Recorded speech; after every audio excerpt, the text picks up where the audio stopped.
Hi, this is Sylvia Massy. I'm with Nate Goyer and the Vinyl Guide. Go out there and make some noise. Oh, well, don't worry, Sylvia. We're about to. Hey, everyone, it's Nate, host of the Vinyl Guide. Thank you so much for tuning in this week.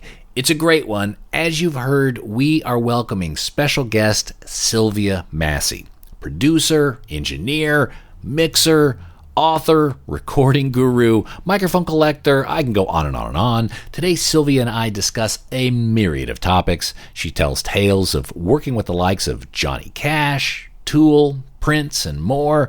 Extremely interesting stories and insight on those artists and being in the creative environment with them.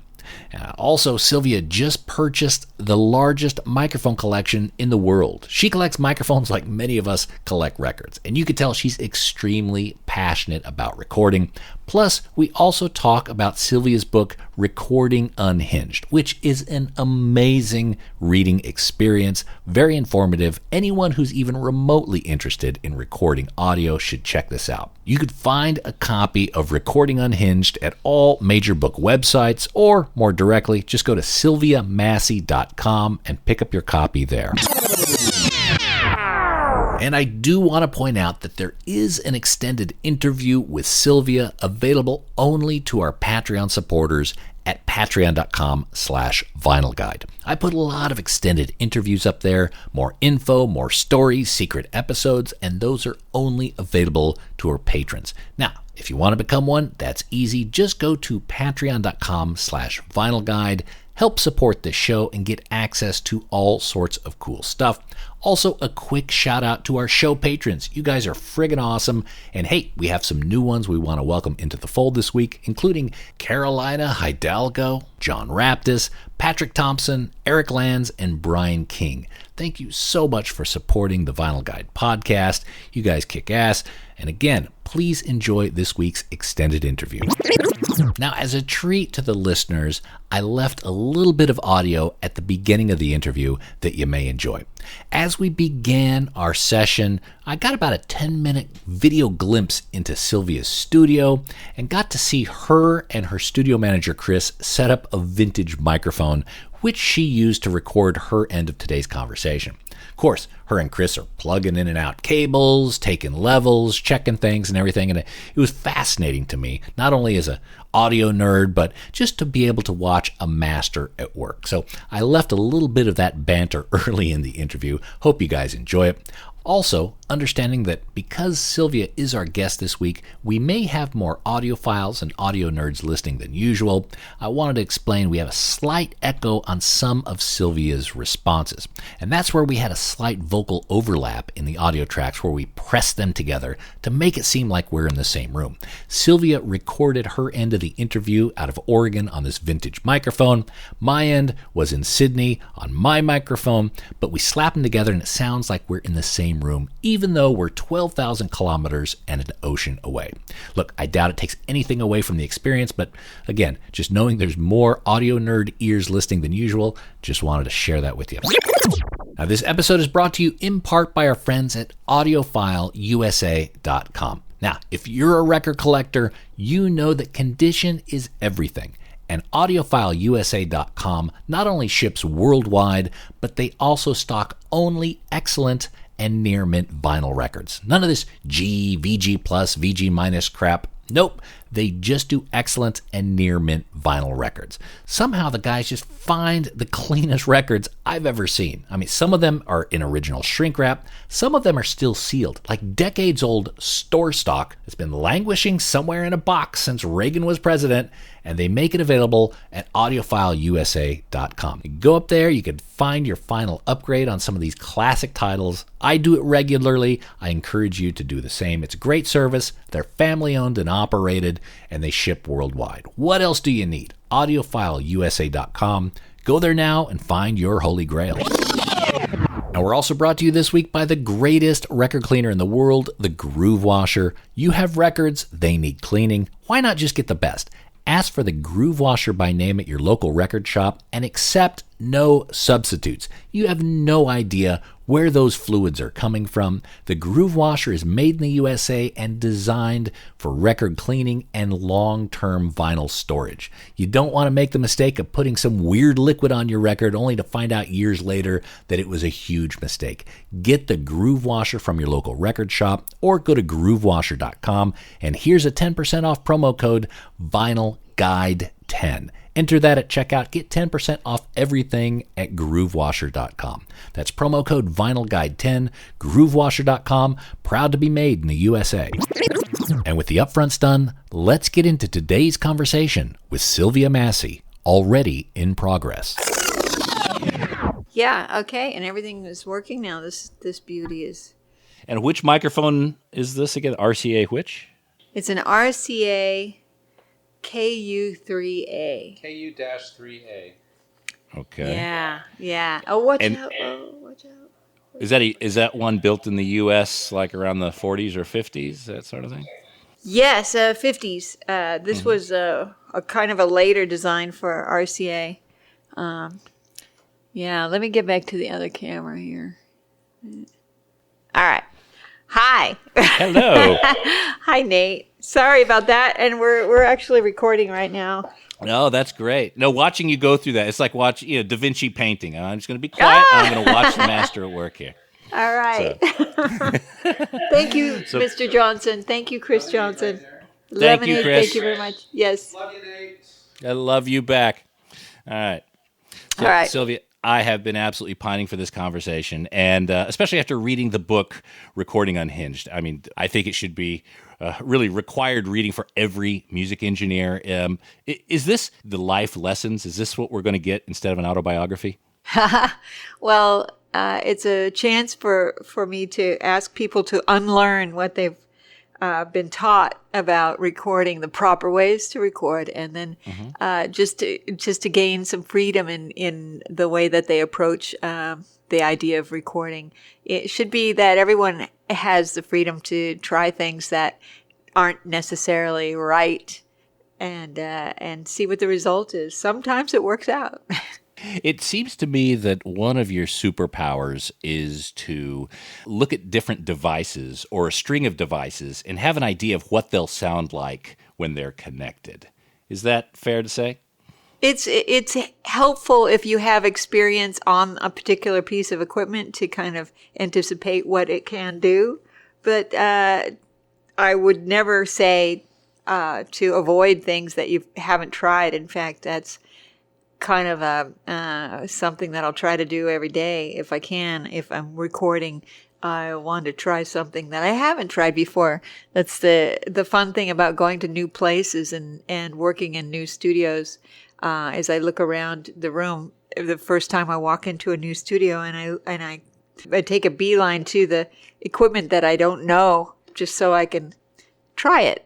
Possibly try it if it's appropriate. And by seeing a microphone, like I know you just bought this tremendous collection of microphones. How many of them were in this collection, by the way? I had a collection of about 300 mics, vintage mics to begin with, but this added another, probably around 1,800 to 2,000 mics. We just finished the main inventory, but there are a few left in boxes that we haven't quite dug out yet. So it's a massive collection. Mm-hmm. Yeah, it'll keep us busy for a while. I have to say that it's not quite enough, though, because there are gaps in Bob Paquette's collection that I think need to be filled. So I'm still buying mics. I'm looking for Soviet mics and some Czech mics. There's French mics that are not in the collection. A lot of international mics. There's Australian mics, too. But I have managed to find a few of the Zephyrs and the Steens sound system vintage mics. In that case, with so many microphones, you got so much choice there. Does that become a bit of a barrier sometimes? Well, I'll have to say, even just this morning while we're trying to set up a mic for this podcast, I'm in the room with, 2,000 microphones, and then all of a sudden, well, what am I going to use? And luckily, there's several, most of the mics I can't use because I don't have the correct connectors for them, or their cabling has been cut. So there's a few choice mics that I'll run towards first, and that's where this RCA KU3A mic, I thought, well, I know I can plug that in right away, so here we go. Ah, okay. Now, I get the feeling, correct me if I'm wrong, but I get the feeling that you're likely so busy with your studio and recording and then hooking up all these gadgets and doodads, you don't have a lot of time to sit and simply listen to music. Would I be right in that?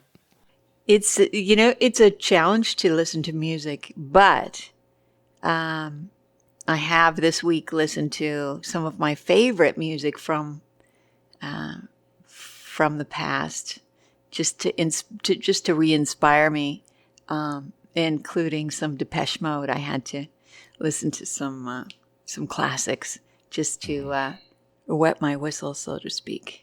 What's your preferred way of listening to music? Is it vinyl? Is it digital? How do you listen to music? Right now, the easiest way is just through my computer speakers, because the new studio is not really set up completely yet. But soon it will be the best way to listen, obviously, in the studio environment with the Genelec 8351As. I also have some big 1035As that they're mounted in the walls here in the new studio, and those are active now. But we're planning on setting up an Atmos system here, and Genelec will provide the speakers for the entire studio, and that will make it'll be one of the nicest listening environments on the west side of the United States, for sure. Yeah.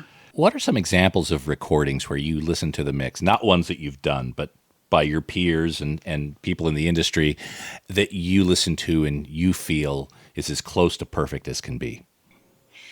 I think that one of the most recent tracks that I listen to for comparison is Pretender by Foo Fighters is a favorite because of its energy and a good sound of the drums.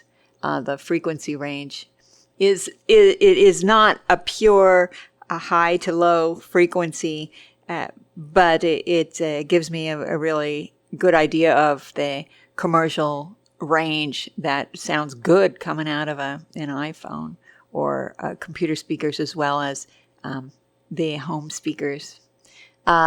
In the past, I've listened to Bob Clear Mountain mixes, which I love.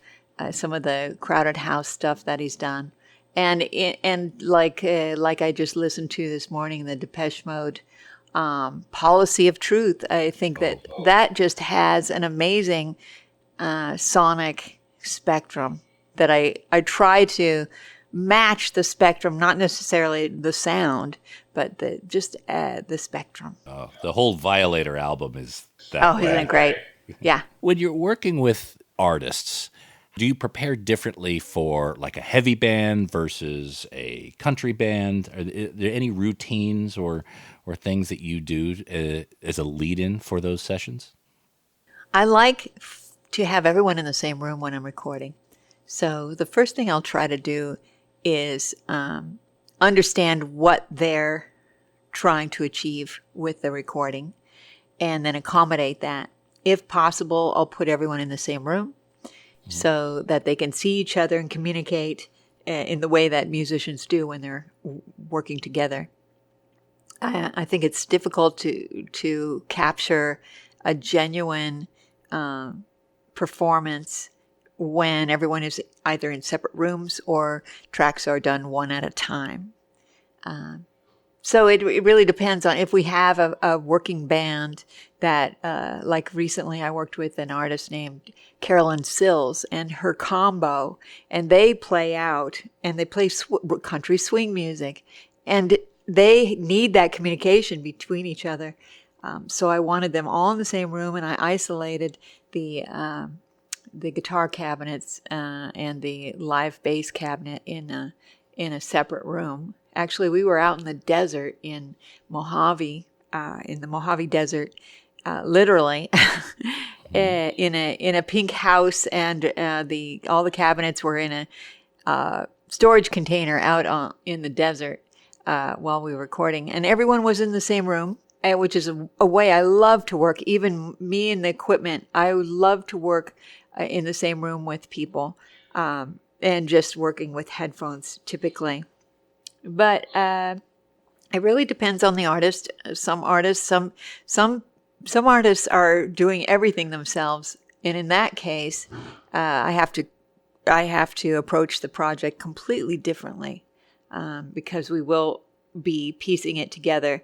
One thing I do to prepare for any project is I would like to hear rough mixes of the songs we'll be working on, whether they're just simple voice message recordings or if they're semi-produced to give me an idea of where they would like to go with it. That's good too.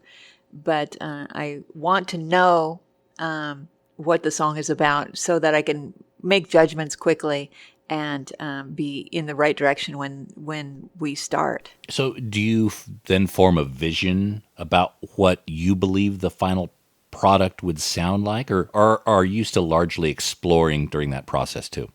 Well, before we meet to start recording, I'll ask them several questions about what they're trying to achieve. And I'll also feel out how much help they need from me and in what areas they need. So as we begin, I'll listen to their music, I'll make comments, and then I can find out right away how much help they need and where I fit into the picture.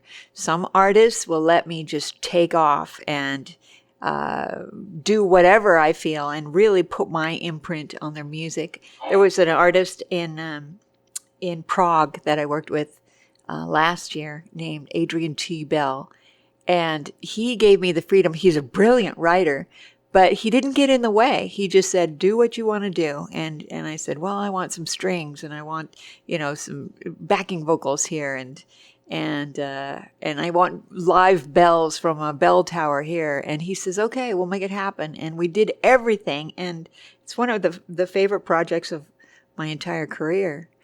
On other projects, I might just be someone who's documenting, what a band does themselves.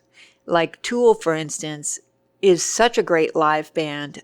My job was just to document what they do on stage and capture it in the studio as an engineer. And then I also gave them my ideas for improving songs or additional instrumentation.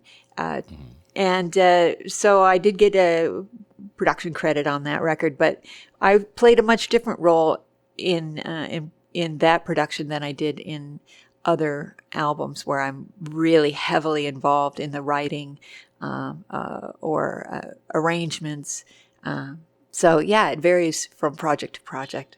So it sounds like your role could also evolve in a project. It could start as engineering and mix, and then you find that open door to be able to start providing some input, and they're eager to take it, and that moves you to a different level of collaboration. I guess that's always my intent, is to find a crack and then open it up and get in there and really work on the project to make it better. It doesn't always happen though. Some people really have their vision, and then it's my job to make that image in their head real. So it's the best job in the world, I have to say. It's just either way, I'm absolutely happy to work with good musicians and good music. So let's talk about some of the projects you've worked on. Let's go to Rick Rubin. How did you start working with Rick Rubin? Rick and I started working together at Larrabee Sound, where I was working in LA as an assistant engineer.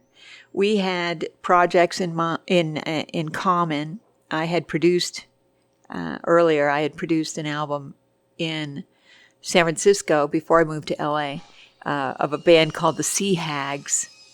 And Rick actually loved the Sea Hags and really wanted to work with them also.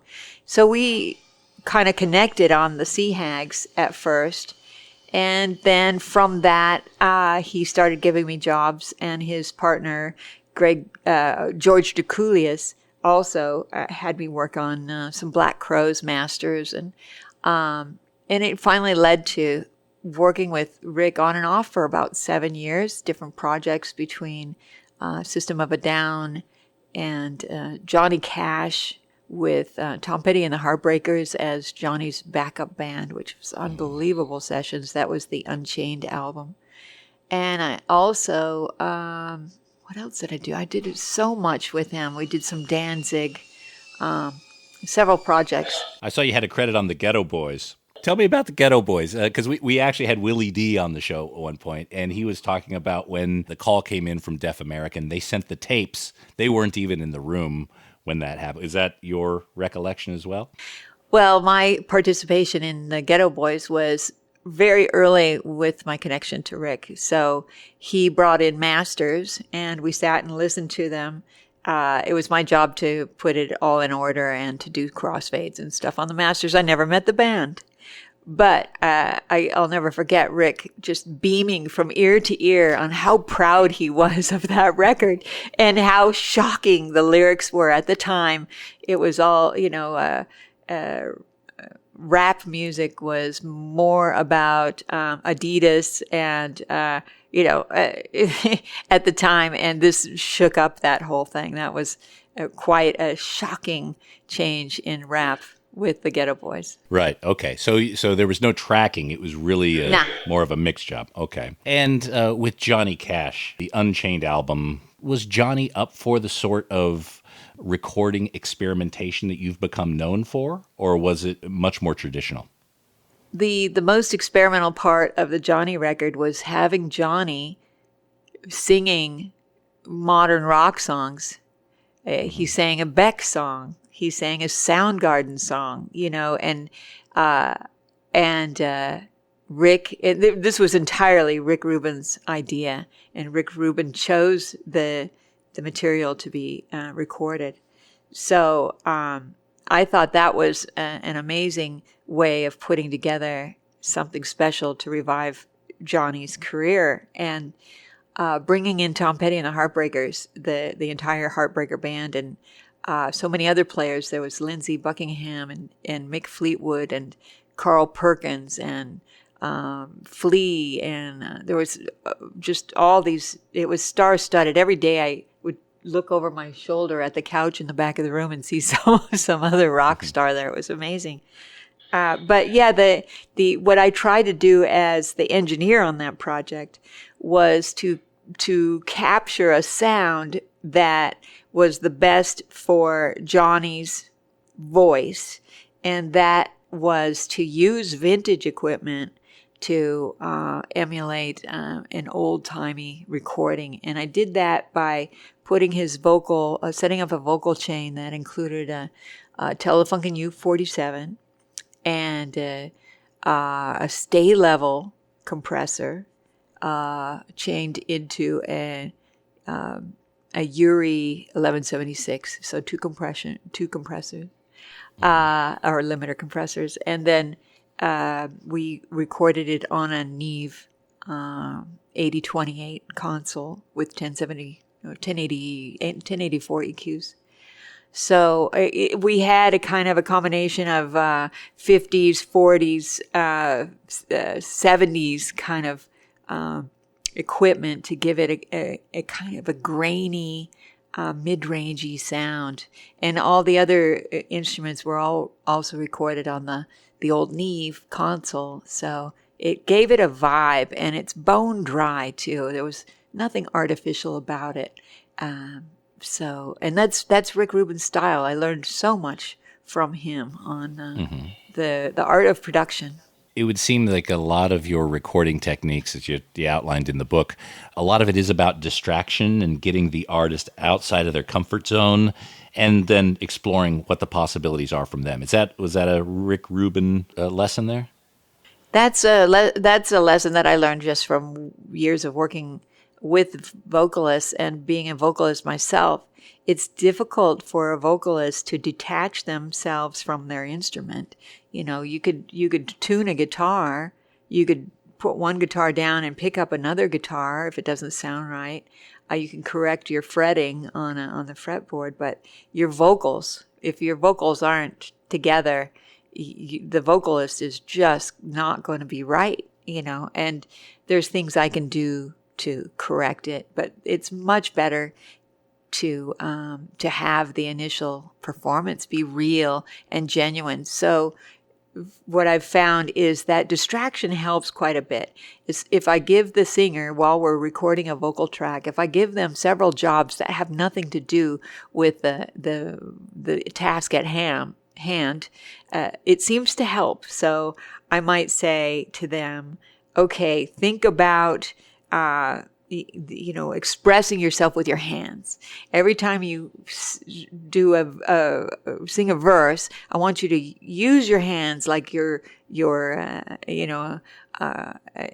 angry Italian. Come on, really express yourself through your hands and through your face and through your body, and go ahead and lunge and jump up and down. It doesn't matter, because all that, if I can get just a few phrases from a good performance, a real performance, it's going to make all the difference. So I oftentimes will give a singer a chance to do it their way. And then I'll say, okay, let's just erase all that. Let's try something new. I want to give you this job. Sometimes I'll have them just spontaneously change the melody. Okay, because sometimes the singer has a melody so stuck in their head on a song that they've been performing for a while that it to give them the job of changing that melody without having time to really work on it. It just opens up it opens the floodgates. Suddenly they have this freedom to ad lib and to add more, and so there's amazing things happen when you allow the singer to be free, if you just uncage them for that. Wow, there's a lot of psychology behind that. It's part Jeff Emmerich, part Dr. Phil. How do you know when you have the best performance you're going to get from an artist? There's usually an arc, a curve to a singer's performance. The first couple takes of a song usually have a fire that gets lost after several times of recording the same part.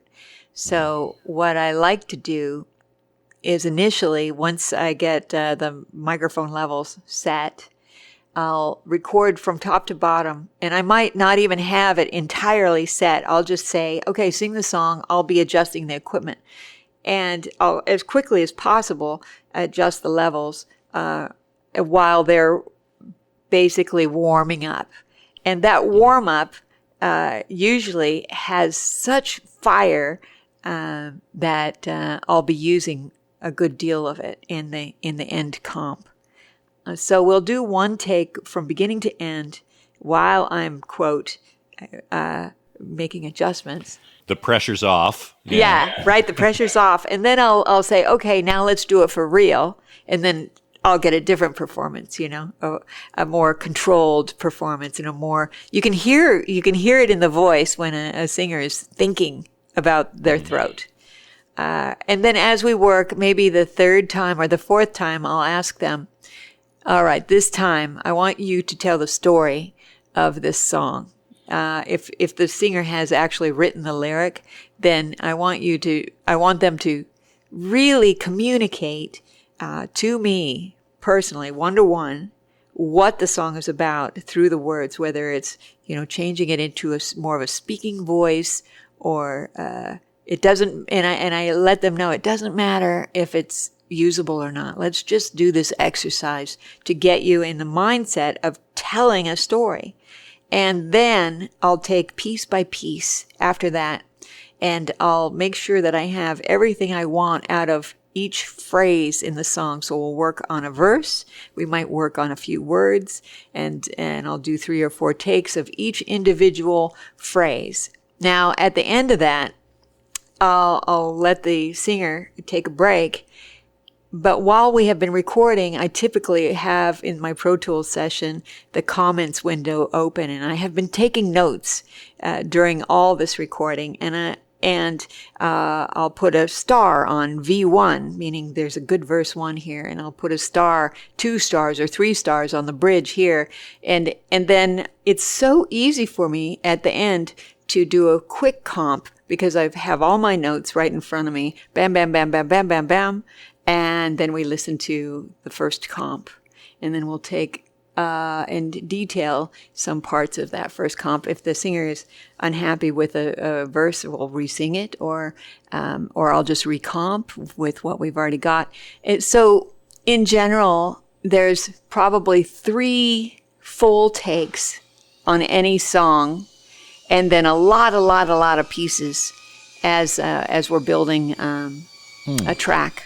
So for Johnny, at that point, I think he was well into his 70s, so his voice probably wasn't as strong as some of the younger artists you were used to working with.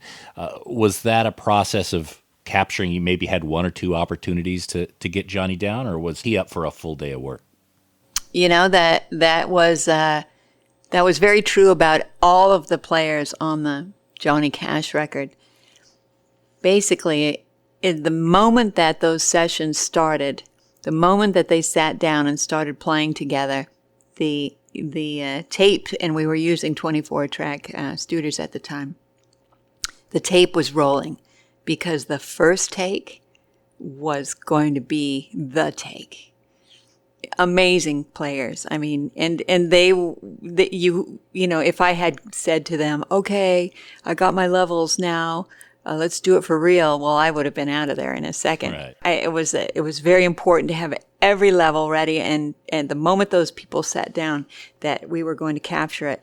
Johnny, in particular, I did do overdubs with later, and I went to Nashville and worked at the Cowboy Arms Hotel and Recording Spa, and we recorded, and that was where Johnny had done a lot of recording in the past. So he felt comfortable there, and we spent a couple days there finishing off the record.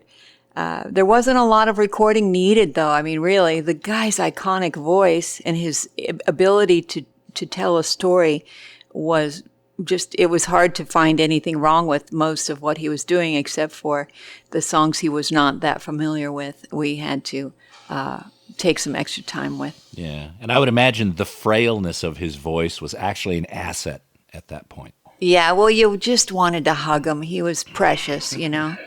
Yeah. Another part of your career that fascinates me is Green Jello. This is a band that I loved from the get-go, and I understand you got involved with Green Jello through connections at Tower Records. Can you tell me about that? When I was first starting out, I lived in San Francisco, and I wound up doing a lot of music productions in San Francisco. But I realized that if I really wanted to make a go of it, that I needed to move to Los Angeles. So even with as much experience as I had, when I landed in Los Angeles, I had very much of a difficult time finding a job in any studio. So I wound up taking a job at Tower Records. It was probably the best thing I could have done, because everyone at Tower is basically a musician trying to get into the industry. And this is the Tower on the Sunset Strip. This is the one. This was one of the most iconic landmarks on the Sunset Strip, and it was the Tower Records that Axl Rose and Slash worked in before they had their big break, and so everyone was a musician, and everyone had their own story to tell. So I connected with these people, and there was a band that part of them had moved from Buffalo, New York, and I suggested that we record. I knew someone with an 8-track, And so we went in to record their album. It was Green Jello, the first Los Angeles version of Green Jello. And we did an album in a couple days, I guess. And a label was very interested. It was a label through BMG, and it was a label Zoo, I believe. Zoo, right? Lou Malia, and that record sold like crazy. It was a shocker because I was still on staff at Larrabee Sound, and my boss ran into the to the office where we were, and he had the billboard in his hand, and he says, "Look, you're number 24 on the singles chart," and that was with that song "Three Little Pigs" in it. And I was like, "Wow, I guess that's good." And he's like, "Oh my God, that's so good!" So that really kickstarted my career. It was comedy, you know. It was a comedy record, and so I still to this day love music with a sense of humor. I think it's important for people to not take themselves so seriously, you know. So Serial Killer soundtrack, that was recorded on an 8-track. The original album was on an 8-track, but we re-recorded it at Sound City, and that the re-recording had some new players on it, including Danny Carey, who's the drummer from Tool. He was playing drums. There were 2 drummers actually, and Danny was one of them. And Maynard James Keenan, the singer from Tool, had some vocal parts that he did. Actually, he's the voice of "Not by the Hair of My Chinny Chin Chin" on the song Green, in the Three Little Pigs song. And so while we were at Sound City, Zoo suggested that we record the Tool, the initial Tool album too, the EP, the initial 5 or 6 songs, I guess. There was Opiate. Yeah, it was Opiate. So Danny's drums were set up, so we recorded that first Tool record there. Oh, okay. So that was part of the Green Jello sessions. Was it a couple of tracks mixed with some live tracks? With some live, yeah. And secretly, I kind of edited between the live and the studio. And Tool, at that point, they had signed a deal with Zoo. So that EP was their first release. What was the conversation around the goals, the objective of that EP? Was it to lay the groundwork for the album or just to test the waters? I think it was test the waters. They had a lot of material that they had been playing for a while, and that's the stuff that was first recorded in the EP on Opiate. But when it came to Undertow, there was a lot of new material, including songs that were not written until we went into the studio. So they wrote songs in the studio while we were on the clock, basically. Several of them. I know Disgustipated was written in the studio. Yeah, right. Which other tracks were written in the studio? I think Flood was the second set of sessions. There were 2 sets of sessions, 5 months apart, because they didn't have enough material to put out to finish the record in the first session. So there was a lot of writing going on. What's the first song of the record? I forget. Lie, Cheat, and Steal, whatever that. Right. Boy, nah. I'm embarrassed that I don't know it. I never know names of songs. And plus, the names of songs change between recording them and actually releasing them, too. Intolerance. That's it. Intolerance was written in the studio. Were you part of the recording of the live set that they did at the Jello Loft that became part of Opiate? Yes. We did a recording in a remote truck on a beautiful little API console, and that was a lot of fun. That was at the Jello Loft, right? Yeah. Yeah, and I believe it was on a New Year's Eve, so they were probably one of several bands that were there. Yeah, right. Oh, okay. Quite a party. And I imagine they had a full set, so somewhere out there is a recording of about 7 or 8 other tracks that they played that night. That's right. All right, we'll have to wait for the box set on that one there. Right. When you're doing a mix, how do you know when it's time to stop tinkering? Yeah, that's the biggest question for any mixer. There's a story about mixing that I'll share with you, and it's when I was working with Prince I worked with him for about 3 years during the early parts of my time in Los Angeles. And he gave me a mix to do one day. I worked in several roles for him. Sometimes I was assisting projects, sometimes I was engineering, sometimes I was mixing. But he gave me a mix one day, and he says, here's the song, and he gave me a 2-inch tape, and then he left. And so I started working on it. It was about a 7-minute long song. And I worked on it, and I mixed it, and I did all these drops, and I really worked on it to get it so he would love it. I wanted him to just love it. And there was that point when I knew it was done, but Prince hadn't shown up yet to take a listen. So the question was, do I continue working or not? And I thought to myself, well, it feels finished to me. It feels like maybe I could do more, maybe I could add something, or maybe I could create another part, but it would have just been unnecessary at that point. So once I started doing things that were not making it better, I just stopped, and then I sat out on the couch and waited for him to show up. So you were able to catch yourself in that moment. Yes, I did. However, when he showed up with a girl, and I was like, okay, great, I can play him this mix. And I followed him into the studio, and he turned around and he says, nah, I won't need you. And I was like, okay. He knew how to run all the equipment without me needing to help him. So I sat outside and waited. I could hear the music through the door. And him and the girl were listening to the song. It was about 7 minutes long, and then it was silence and silence and silence. I was like, okay. Well, then he and the girl come busting out of the room, all with their hair messed up and stuff, and they just walked out the front door, and never even a peep about the mix. It wasn't about the mix. It was about something else. So, there's a lot to unpack there. So Prince, such a genius. He seems to have really had talent, extreme talent in so many different areas. Musically, performance, but also mixing, production, everything. What do you think was, this is negative. What do you think his weak spot was? What do you think the area was that he needed more help in from a professional like yourself or somewhere? Yeah. Well, here's a person that was the most prolific writer that I can think of,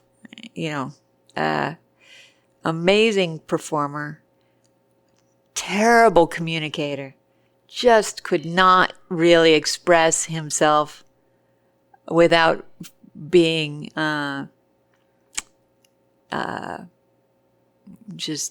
without what's the word I'm looking for? Condescending, I guess.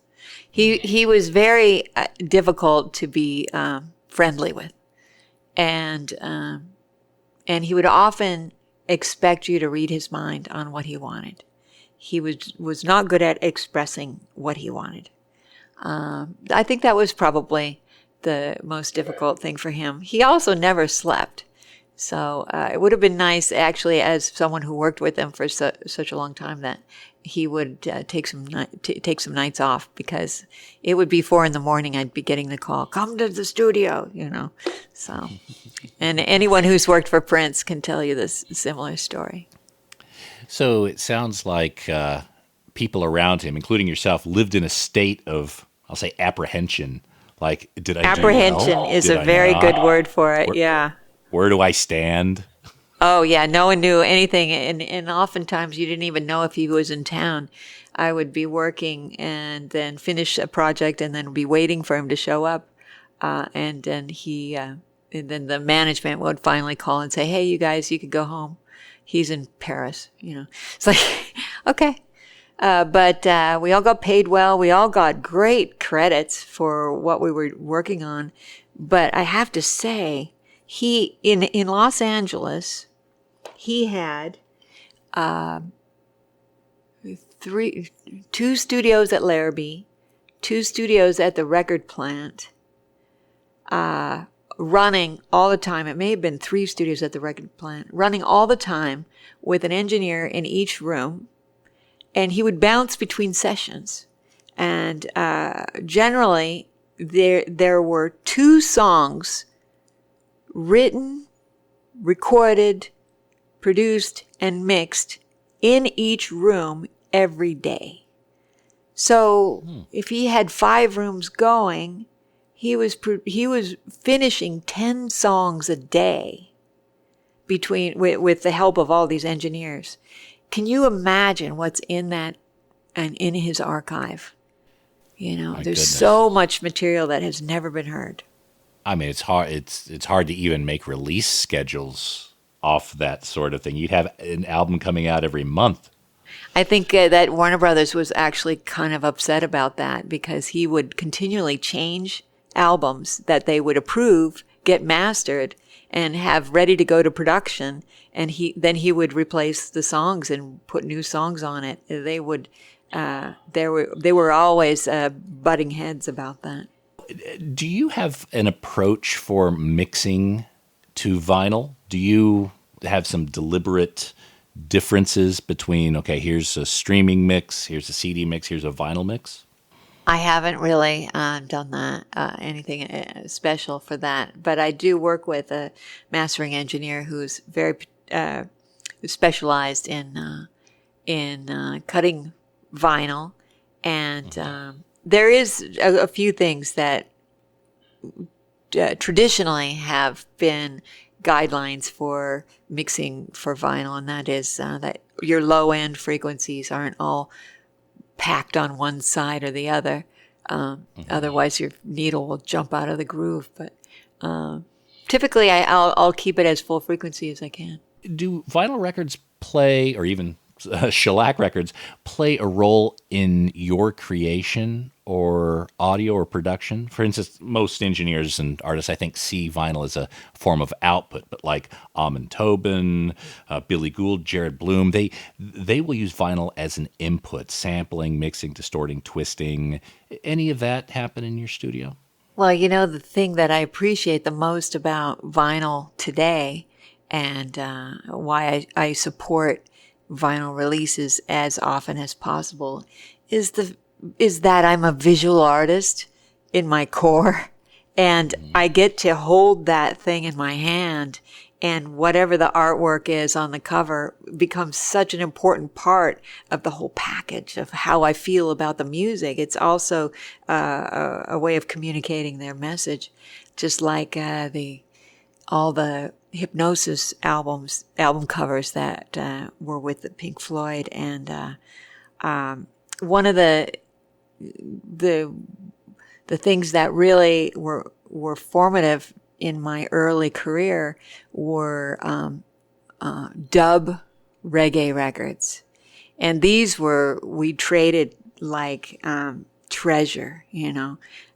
Because they were unusual, and like King Tubby records and Sly and Robbie records. And it was through dub reggae music that I learned how the studio becomes an instrument. That is, that the engineer in the studio is as important a musician to making the music as any of the other players. Which really inspired me to want to do this. So that those records are so important in how I became an engineer and producer. Mm-hmm. Were there a lot of records in your house as a youth? Absolutely. I think I had the largest collection of anyone. I had every Zappa record, you know. I had a huge dub reggae collection, and I worked at record stores all through my youth. Oh. You seem to also have a very skilled background in engineering. I don't mean audio engineering, but actual electricity. and that sort of. Were you a student of that? Where did you pick that up? My father was, he would build his own stereo equipment. So I grew up in a household where he built tape recorders, and he set me in front of a microphone when I was 2 and put the tape recorder, the ICO that he had built, on Sound on Sound. And so it would just be this repeating delay. And me as a kid would just make goo goo gaga sounds into this for hours. And I still have these tapes, amazingly enough. But is he a musician or? No, my mother was the musician in the family, actually. My father was the electronics and the builder, and my mother was a opera singer.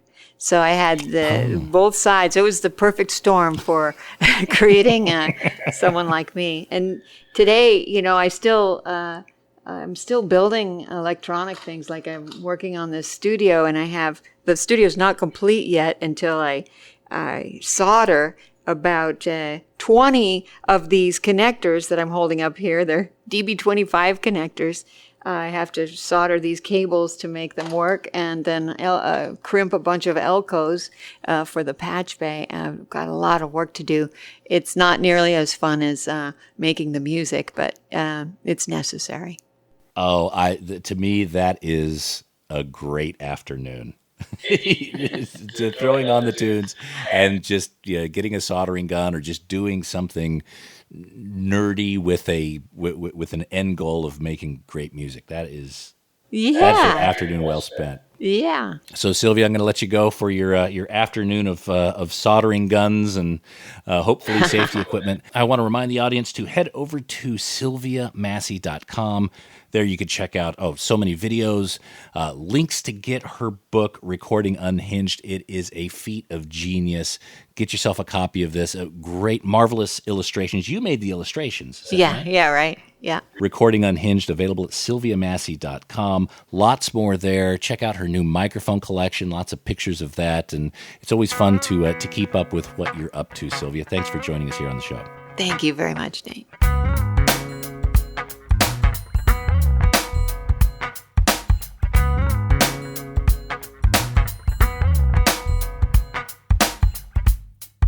That was fantastic. Thank you so much, Sylvia, for coming on the Vinyl Guide and sharing all those tips and tricks and stories with us. I want to remind everyone that there is an extended interview with Sylvia up on our Patreon site, patreon.com/Vinyl Guide. Join us there, help us support the show, get some extra content. Everyone wins. Also, make sure to check out Recording Unhinged. It is absolutely delightful, full of illustrations. It is fascinating for anyone remotely interested in recording. You can find that at all regular book sites, wherever you get your books, or you can pick one up at sylviamassy.com. That's it for this week's episode of The Vinyl Guide. Thank you so much for tuning in. Hey, you know what? We've got hundreds more of these up on our website at thevinylguide.com or wherever you get your podcasts. Go to Apple Podcasts, Spotify, Stitcher, Sonnet, wherever you get your podcasts. There we am. Check out the Vinyl Guide. We've got a huge catalog of back episodes you're sure to enjoy. So we'll be back shortly with a brand new episode. So until we talk next time, keep spinning. Cheers. That's it for this episode of The Vinyl Guide. Send your thoughts to Nate at thevinylguide.com or follow or tag us on Instagram at Vinyl Guide. Until next time, keep spinning.